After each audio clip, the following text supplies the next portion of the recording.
As we discussed the common operations on this, let's now perform the common operations on dictionaries. First of all, we want to access the values of dictionary by key.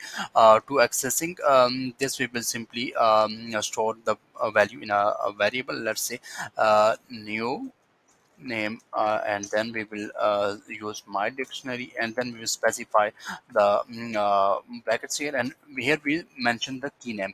As in our list, here is our key name, its values python. We will simply use this name, and to show the result, we will inside the print function and run our file again.